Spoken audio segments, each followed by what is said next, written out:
Hi, I'm Wes Allen with DM Tales, and over the few years I've been running this channel, my reviews have coalesced into a distinct form. Today, I'll tell you why they're set up the way they are. Let's roll it.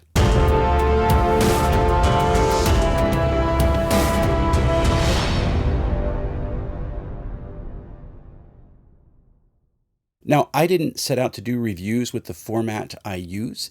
In fact, I didn't set out to do reviews at all because I couldn't imagine being able to get the material needed to do them. But things have changed, and reviews have become a big part of this channel.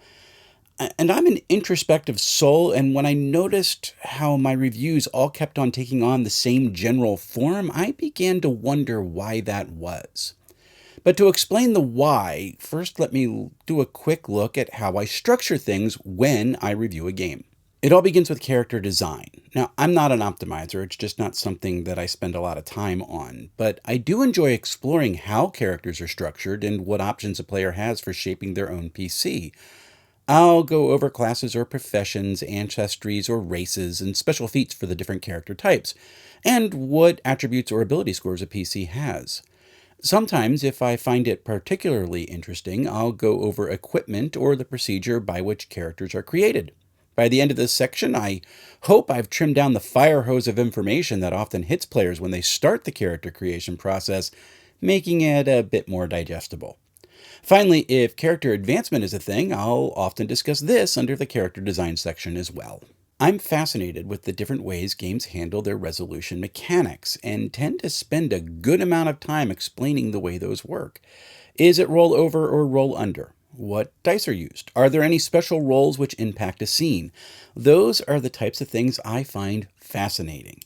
And if there are any subsystems tied to the basic resolution mechanic, like spell or miracle rolls, I'll also try to explain how those different systems work in this section as well. Now, this section of my reviews can be rather short, sometimes. But if there's a lot of different roles in the game, I do try to cover as many of them as I can. So I've got videos where this section actually takes up the bulk of the review. Leaping off the game's mechanics, I then explore how combat is set up, reflecting on how a game handles things like initiative or action economy, and the ways both failure and successes are handled. I'll also explore how movement and ranges work, noting if it's geared more for grid or theater of the mind play. I also tend to describe how damage is both calculated and mitigated. And if there's a cool armor mechanic like Symbarum's armor dice concept, I will geek out about it here. If the game doesn't have a separate GM book, I'll do my own video for it if it does. What I'll do is I'll spend some time with the book's GM section, usually looking at one or two sections I find particularly interesting. As the GM section is often where an included bestiary is found, I also tend to cover the monsters during this part of my review as well. And then, when I feel like I've explored the different facets of the game to my satisfaction, I then switch to the physical product itself. See, I'm fascinated with the way books are both constructed and presented. So much so, in fact, that I used to begin my reviews with a look at the physical design of the book, and I only moved it to the end when folks asked if I could get to the actual game a bit faster. Now, the thing is, I'm not well versed in the different methods of book construction, which is probably why I find the whole thing so fascinating, and at some point I'm going to have to read a book or two about this so I can discover some new things to look for. After examining the physical construction of the book, I'll go over the interior of it. Now, I love the art of page layout and design, and I'm just dangerous enough to do some basic design on my own or mimic something I've seen, but I marvel at the ways real designers present their materials. I find fonts, headings and footers, callouts, and bullet lists fascinating. I'm a bit of a nerd, so I like to talk about it. This is also where I'll talk about a book's art, because art and artist both need to be celebrated. One of the things I want to be more deliberate about in the future is naming the artists whose work appears in the different books that I review whenever I can, because, man, they deserve to be called out. And then comes the dreaded conclusion. One of the things I try to be clear on in my reviews is this is my opinion. There will be things I both like and dislike about games, but like, that's the key word. If I like something, it doesn't mean it's intrinsically good. If I don't like something, it doesn't mean it's intrinsically bad. And because of this, I don't give scores on the games I review. all it is really is my opinion, so a score just seems a little bit arrogant. For me, anyway. Instead, I just say if it's something I want to play. And then, whether I'm inclined to play the game or not, I suggest why someone might want to check it out. My goal is always to be fair to the game and to the people who put a ton of work into designing it.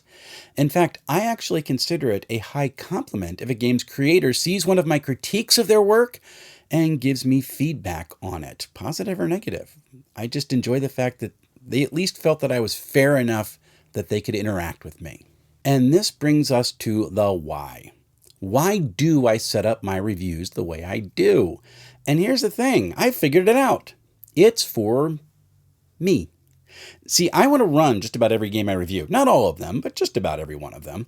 But I also know that fitting them into my play schedule could take months, if not years. And over the past year, as I went back and ran some of the games that I had reviewed months earlier, I found myself rewatching my own reviews. And that made me wonder, why would I bother doing this? Well, it's because in my reviews, I'd explained the game the way I think. Now, I may not cover everything, but I do look at things like character creation, combat, magic, and core mechanics with enough depth that I can dive back into the book and get ready to play the game when the time comes to bring it to the table without too much difficulty. Even better, it helps me get my players ready to play the game as well. And so that's the secret, and it's one I didn't even know until I started using my own reviews as game prep. What you have here on DM Tales is my external memory bank. I make these reviews because I love games, but they're set up the way they are so I can get ready to play games whenever that may be.